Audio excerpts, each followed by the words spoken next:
Gênesis capítulo 4. Sabe por que é importante você ter a Bíblia? Porque na sua casa não vai ter um telão com alguém que bota para você. Você tem que aprender a encontrar as coisas na Bíblia. Você tem que marcar na sua Bíblia. Você tem que anotar. E isso vai fazer diferença naquele dia que você precisa de uma palavra. Gênesis capítulo 4 tem uma história que eu sempre me perguntava por que Deus fez isso. E hoje eu quero trazer um estudo bem rápido de algo que é muito importante na Bíblia. Diz assim: Adão teve relações com Eva, a sua mulher, e ela ficou grávida, deu à luz um filho e disse: com a ajuda de Deus, o Senhor, tive um filho homem. E ela pôs nele o nome de Caim. Depois teve outro filho chamado Abel, irmão de Caim. Abel era pastor de ovelhas e Caim era agricultor. Repete comigo: Abel era pastor de ovelhas e Caim era agricultor. O tempo passou e um dia Caim pegou alguns produtos da terra e os ofereceu a Deus, o Senhor.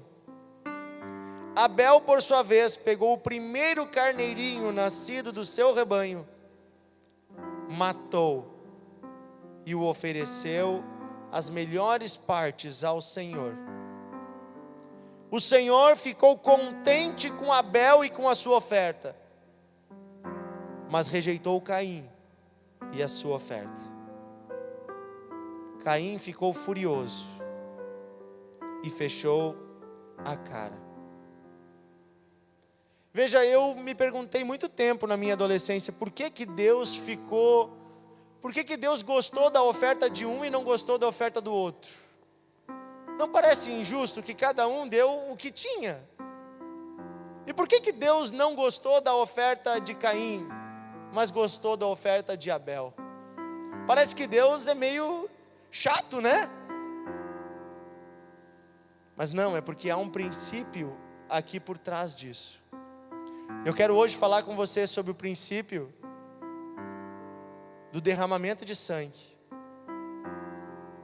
o significado do sangue na Bíblia.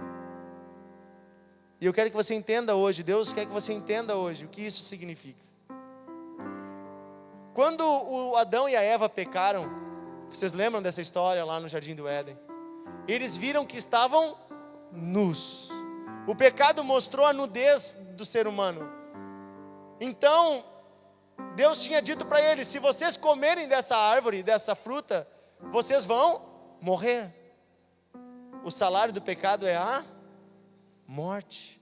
O pecado traz morte. Deus tinha dito para Adão e a Eva: vocês vão morrer. E quando eles comeram daquela planta, ao invés de morrer, eles viram que eles estavam nus. O mal tinha entrado dentro deles. Antes eles andavam nus e não sentiam malícia. Então Deus vai lá, conversa com eles, pergunta: por que vocês fizeram isso? E então, ao invés de Deus matá-los, que eles estavam pensando que eles iam morrer naquela hora, ao invés disso, Deus vai lá e Deus faz para eles uma roupa de pele de cordeiro. A Bíblia diz que Deus deu para eles uma roupa feita com pele de animais, para descobrir a nudez. Quer dizer que Deus pegou um animal inocente, o próprio Deus, e matou esse animal, sacrificou esse animal, porque você não tira a pele de um animal sem matar ele. Então, quando você usa um sapato de couro, que nem eu estou usando aqui, um boi teve que morrer. Bife não nasce em árvore também, né? Para quem não sabe, quem nunca foi para o campo, bife é um bicho que morreu, né? Mas eu quero dizer para você que antes desse dia em que Adão e Eva pecaram, ele não matou Eva, graças a Deus, mas ele quase matou Eva, porque ele disse para Deus: essa aqui foi a culpada. Antes desse dia em que Adão e Eva pecaram, nunca nenhum animal tinha morrido. Ao que dá a entender, antes disso, o ser humano não se alimentava dos animais. Mas então o próprio Deus, Ele faz o sacrifício, tirando a vida do primeiro ser da terra. E ao invés de Deus tirar a vida do Adão ou da Eva, Ele tira a vida de um outro animal inocente, para que a nudez do Adão e da Eva fosse coberta. E com isso Deus estava profetizando desde aquela época, isto já era uma profecia, de que um dia um inocente morreria, para que os pecados da humanidade fossem cobertos. E naquela época não havia religião, Deus vinha à terra e falava com as pessoas, todos os dias. Mas depois do pecado, Deus não vinha mais à terra todos os dias. De alguma forma o homem tinha que procurar se religar com Deus. E aí surge a religião. E o Caim e o Abel, os dois, tentam se religar com Deus de alguma forma. E eles querem chamar a atenção de Deus e querem agradar a Deus. Então o Caim, ele plantava.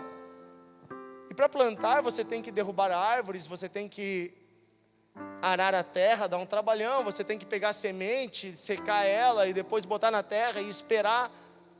E você faz aquela planta crescer, você rega ela, você cuida dela e depois você colhe o fruto.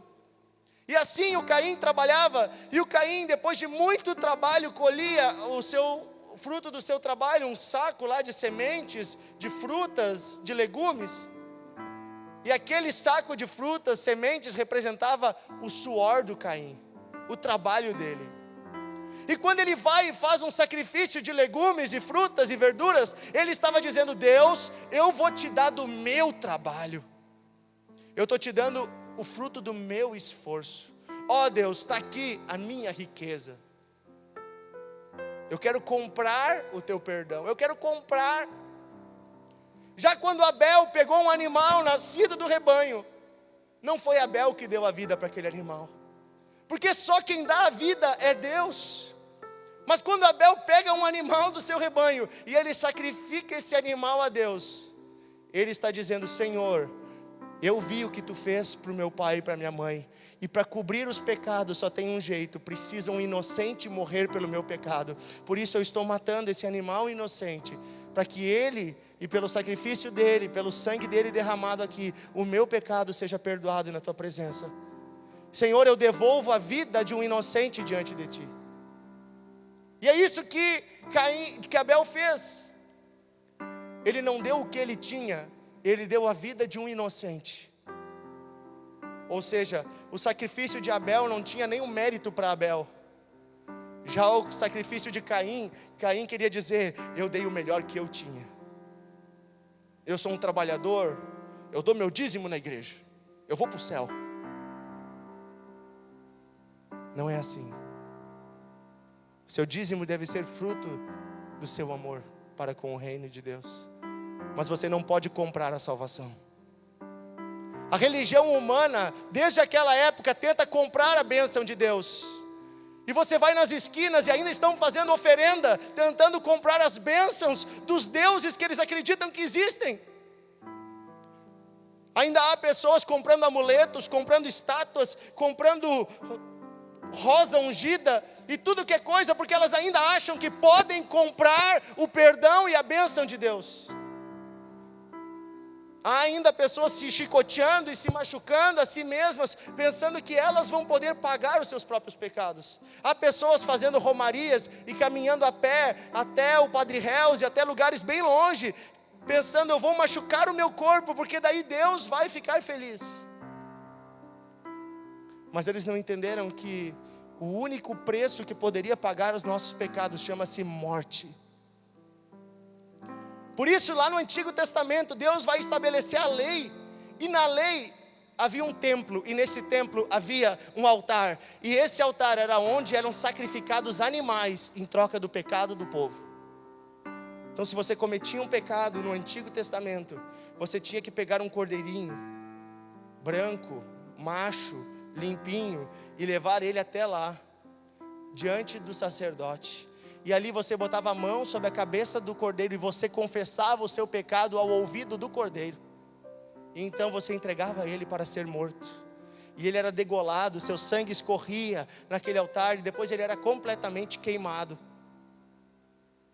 Para pagar pecado só tinha um jeito: um inocente tinha que morrer.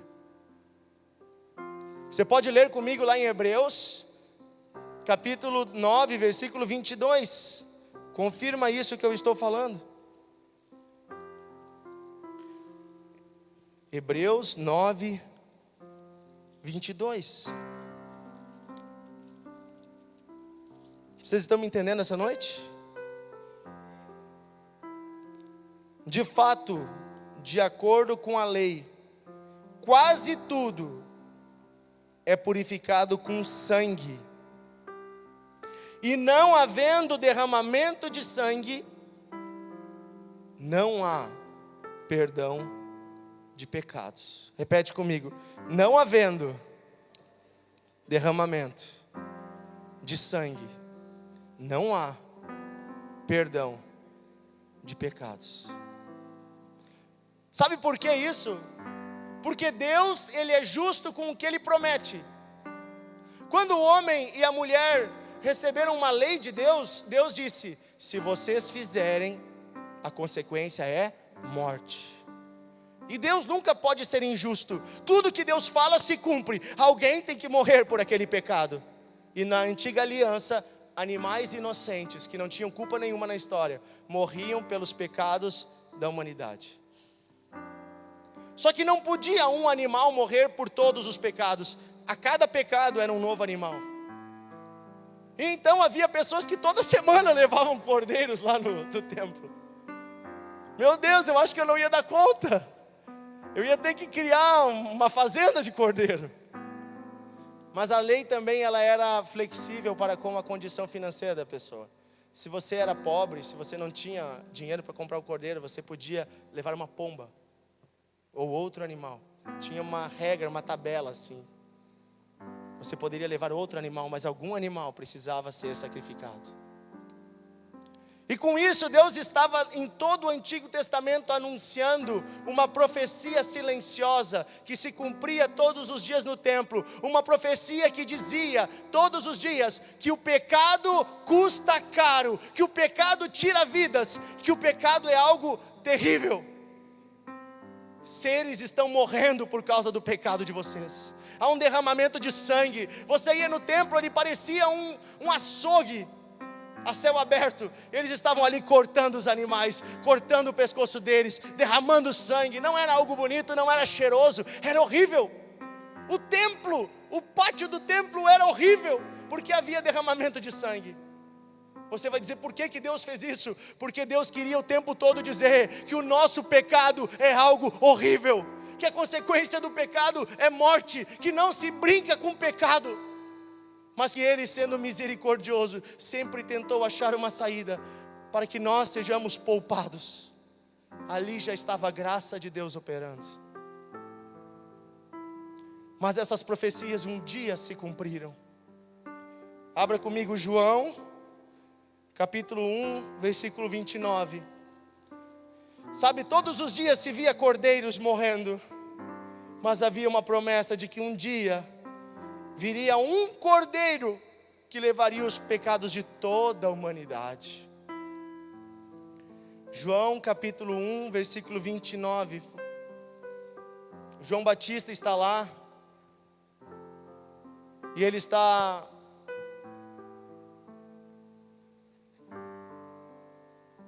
João Batista está lá na beira do Rio Jordão, batizando as pessoas, até que um cara diferente se aproxima. Um cara que não era nem bonitão, nem diferente, mas ele era um cara normal, um cara simples. E aí, no dia seguinte, João viu Jesus vindo na direção dele e disse: aí está o Cordeiro de Deus, que tira o pecado do mundo. Na outra tradução diz: eis aí o Cordeiro de Deus, que tira o pecado do mundo. Chegou o dia em que o próprio Deus se fez carne, nasceu do ventre de Maria e veio habitar nessa terra, cheio de graça e de verdade. E Ele então se colocou na condição de cordeiro para morrer pelos nossos pecados. Lá em 1 Pedro, você pode abrir capítulo 3, versículo 18. 1 Pedro 3, 18.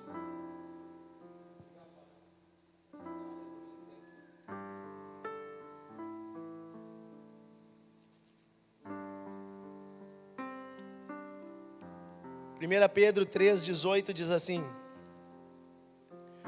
pois o próprio Cristo sofreu uma vez por todas pelos pecados, um homem bom em favor dos maus, para levar vocês a Deus. Ele morreu no corpo, mas foi ressuscitado no espírito. Na outra tradução diz: pois uma só vez morreu Cristo pelos nossos pecados, o justo pelos injustos, para levar-vos a Deus. Pois também Cristo morreu uma única vez pelos pecados, o justo pelos injustos. Cara, tu sabe o que é isso? Você e eu, a humanidade vive de qualquer jeito, faz o que vem na cabeça. A gente vive falando besteira, vivendo besteira, fazendo guerra, matando, roubando. A humanidade vive fazendo tudo de errado. O próprio Deus vem à terra, se faz em forma humana, ensina o que é certo, ama as pessoas, perdoa pecados, cura doentes, e no final, Ele morre no nosso lugar. Por que isso? Porque sem derramamento de sangue não há remissão de pecados. Então agora não há mais todos os dias sacrifícios de animais, não há mais necessidade disso, porque uma só vez Jesus morreu por todos os nossos pecados. Por isso essa noite nós vamos daqui a pouco celebrar a Santa Ceia e tomar o cálice da nova aliança, que é o sangue do nosso Senhor Jesus Cristo. Quando você pega esse cálice, você não está participando de um ato religioso. Você não pagou por isso, você não pode pagar por isso, não há um preço, não foi você que se esforçou, você não fez nada para receber isso, é Deus que te dá de graça, porque Ele veio à terra e por graça e por amor, morreu pelos nossos pecados. O justo por nós injustos, o bom pelos maus, para nos levar a Deus, para que nós possamos voltar ao nosso Pai, para que possamos de novo subir no colo dEle, para que possamos desfrutar de seus braços, para que venhamos a desfrutar da herança de filhos, para que possamos viver uma nova vida. O justo morreu pelos injustos, o sangue dele foi derramado, as mãos dele foram furadas, os pés dele foram furados, o lado dele foi furado, a cabeça dele foi esmagada por espinhos, ele sofreu, agonizou por 6 horas numa cruz, ele foi chicoteado, humilhado, carregou o peso da cruz, e por isso hoje, quando eu vejo esse banquete, eu sei que há um Deus de amor, que decidiu, e foi até o fim, por amor a nós, foi até o fim para nos resgatar, para nos tirar de nós mesmos, e esse sacrifício, esse amor, me mostra que esse Deus não vai desistir de nós, porque se Ele já fez tudo isso, não há nada que possa parar o amor dEle. Esse sacrifício, esse sangue é maior do que qualquer outro poder no céu e na terra. É maior do que qualquer sacrifício feito nas esquinas de animais para entidades malignas. Esse sangue vertido por Jesus é maior do que qualquer pacto do passado. E por isso eu e você não precisamos mais verter o nosso sangue, porque Ele já verteu o dele. Por isso a nossa condenação é perdoada, o nosso castigo é anulado, e ganhamos uma nova vida. Essa não é a religião humana, essa é a religião sobrenatural. Não é você que se religa com Deus, é Deus que se religa contigo. Não é você que faz um esforço para chegar nele, é Ele que fez um esforço para chegar em ti. É o inverso de tudo que você e eu poderíamos pensar. Quem pensaria que Deus morreria por nós? Nem o diabo podia esperar por isso. Nem ele podia imaginar que um dia Deus fosse fazer uma loucura dessas por amor. E agora eu quero dizer para vocês, espiritualmente, como Deus nos vê. Abre lá Apocalipse 19, 11. Quem aqui quer ser lavado por esse sangue nessa noite?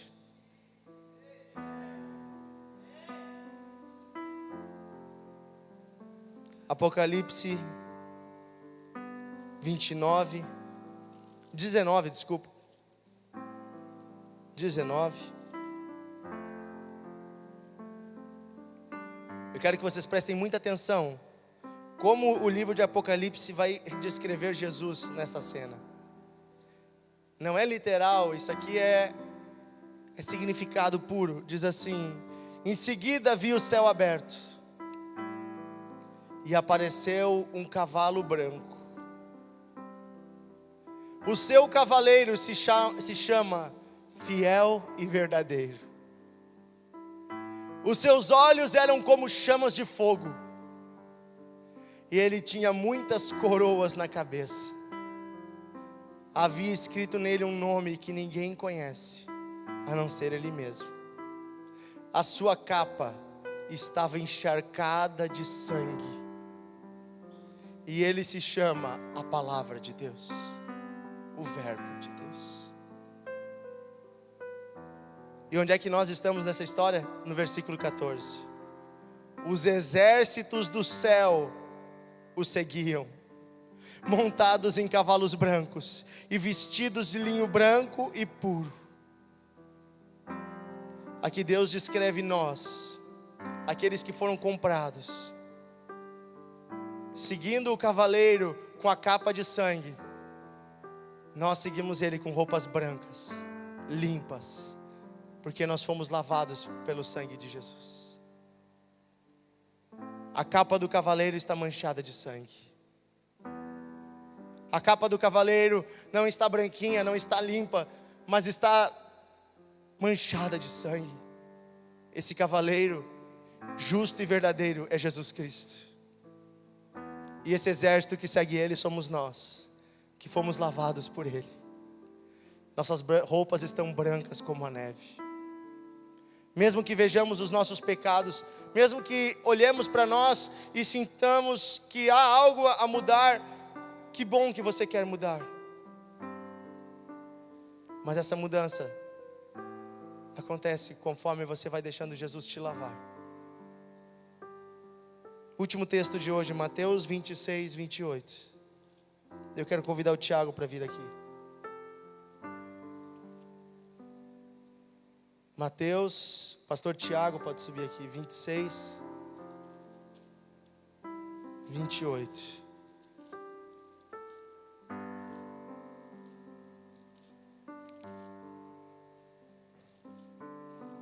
Diz assim, glória a Deus. Porque isto é o meu sangue, que é derramado em favor de muitos, para perdão dos pecados. O sangue que garante a aliança feita por Deus com o seu povo. Repete comigo, isto é o sangue de Jesus, derramado em meu favor. É a garantia de que Deus tem uma aliança infalível comigo.